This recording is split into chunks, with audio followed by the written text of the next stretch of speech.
अव्ययी समुच्चय बोधक।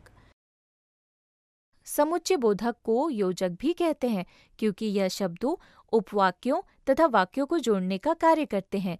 समुच्चय बोधक वाक्यों को केवल जोड़ते ही नहीं बल्कि अलग करने का कार्य भी करते हैं। भाई और बहन खेल रहे हैं, जल्दी आओ वरना गाड़ी छूट जाएगी। तुम्हें मिठाई चाहिए या खिलौने। इन वाक्यों में और, वरना तथा या दो शब्दों, दो वाक्यांशों अथवा दो वाक्यों को जोड़ रहे हैं। इस तरह ये शब्द समुच्चय बोधक का या योजक होते हैं। जो शब्द दो शब्दों, दो वाक्यांशों अथवा उपवाक्यों को जोड़ने का कार्य करते हैं उन्हें समुच्चय बोधक अव्यय कहते हैं। समुच्चय बोधक अव्यय के दो भेद हैं: समानाधिकरण समुच्चय बोधक, व्यधिकरण समुच्चय बोधक। समानाधिकरण समुच्चय बोधक जो समुच्चय बोधक समान स्थिति वाले पदों, वाक्यों या वाक्यांशों को उपवाक्यों की समानता के आधार पर एक दूसरे से जोड़ते हैं, उन्हें समानाधिकरण समुच्चय बोधक कहा जाता है। परंतु, और, व, एवं, किंतु तथा लेकिन, इसलिए, बल्कि आदि समानाधिकरण समुच्चय बोधक हैं। जैसे अध्यापक आए और कक्षा शुरू हो गई। अभिनव अथवा आनंद को यहाँ से जाना होगा। मैं बाहर था इसलिए शादी में नहीं आ सका। अजय व विजय भाई हैं। इन वाक्यों में और, अथवा, इसलिए तथा वो दो शब्दों, दो वाक्यांशों तथा दो वाक्यों को जोड़ रहे हैं। समानाधिकरण समुच्चय बोधक के चार भेद हैं: संयोजक, विकल्प सूचक, विरोध सूचक, परिणाम सूचक। संयोजक जिन समुच्चय बोधक शब्दों द्वारा दो समान वाक्यांशों, शब्दों और वाक्यों को जोड़ा जाता है उन्हें संयोजक कहते हैं। जैसे तथा, और, एवं आदि। तुम गए और वो सो गया। विनित तथा रितेश दोनों गहरे मित्र है। यहाँ और, व, तथा शब्द दो वाक्यांशों को जोड़ रहे हैं, अतः यह संयोजक शब्द हैं। विकल्प सूचक शब्दों, वाक्यांशों और उपवाक्यों में विभाजन और विकल्प प्रकट करने वाले शब्द विकल्प सूचक शब्द कहलाते हैं। जैसे या, वरना, अथवा, चाहे, नहीं, तो आदि। तुम चाय पियोगे या कॉफी? चाहे कुछ भी हो, मैं तो काम करके ही दम लूंगा। यहाँ या और चाहे विकल्प सूचक शब्द है। विरोध सूचक जिन समुच्चय बोधक शब्दों द्वारा दो विरोधी कथनों या उपवाक्यों को जोड़ा जाता है वे विरोध सूचक कहलाते हैं।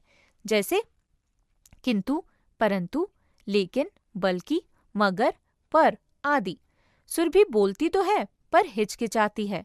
मैंने खूब इंतजार किया मगर मेरी सहेली नहीं आई। यहाँ पर और मगर विरोध सूचक शब्द है। परिणाम सूचक दो उपवाक्यों को जोड़कर परिणाम दिखाने वाले शब्द परिणाम सूचक कहलाते हैं। जैसे इसलिए, अतः, फलतः आदि। आज जल्दी घर आया हूँ अतः शाम को घूमने चलेंगे। उसने मेहनत की, फलतः उसे पुरस्कार मिला। यहाँ अतः और फलतः परिणाम सूचक शब्द है।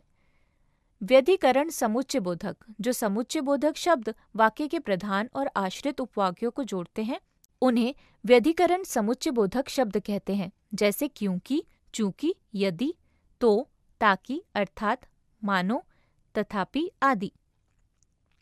व्यधिकरण समुच्चय बोधक के चार भेद हैं: कारणवाचक, संकेतवाचक, स्वरूपवाचक, उद्देश्यवाचक। कारणवाचक जिन समुच्चय बोधक शब्दों द्वारा वाक्य में कार्य के कारण का पता चले उन्हें कारणवाचक कहते हैं। जैसे क्योंकि, इसलिए, इस कारण आदि। उसे काम पूरा करना था इसलिए वह सुबह जल्दी उठा। वो चल नहीं पा रही थी क्योंकि उसे पैरों में चोट लगी थी। यहाँ इसलिए तथा क्योंकि कारणवाचक शब्द है। संकेतवाचक जिन समुच्चय बोधक शब्दों से संकेत या शर्त प्रकट होते हैं उन्हें संकेतवाचक कहते हैं। जैसे जो, तो, यदि, तो, यद्यपि, तथापि आदि। यदि वर्षा हुई तो सड़कों पर पानी भर जाएगा। यदि वर्षा होती तो फसल अच्छी होती। यहाँ यदि, तो संकेतवाचक शब्द है। स्वरूपवाचक जिन समुच्चय बोधक शब्दों का प्रयोग पहले प्रयुक्त शब्द या वाक्यांश को स्पष्ट करने के लिए किया जाता है उन्हें स्वरूपवाचक कहते हैं। जैसे यानी, मानो, अर्थात आदि। एवरेस्ट पर चढ़ना मानो लोहे के चने चबाना है। तमसो मां ज्योतिर्गमय अर्थात हे प्रभु हमें अंधकार से प्रकाश की तरफ ले चलो। यह मानो तथा अर्थात स्वरूपवाचक शब्द है। उद्देश्यवाचक, दो उपवाक्यों को जोड़कर उनका उद्देश्य स्पष्ट करने वाले शब्द उद्देश्यवाचक कहलाते हैं। जैसे जल्दी चलो जिससे समय पर पहुंच सको, दान देना चाहिए ताकि परलोक सुधर जाए। यहाँ जिससे तथा ताकि उद्देश्यवाचक शब्द हैं। हमने सीखा, शब्दों, वाक्यांशों या वाक्यों को जोड़ने वाले शब्दों को समुच्चय बोधक अव्यय कहते हैं। इन्हें योजक भी कहा जाता है। और, या, परंतु, क्योंकि, की आदि मुख्य समुच्चय बोधक अव्यय है।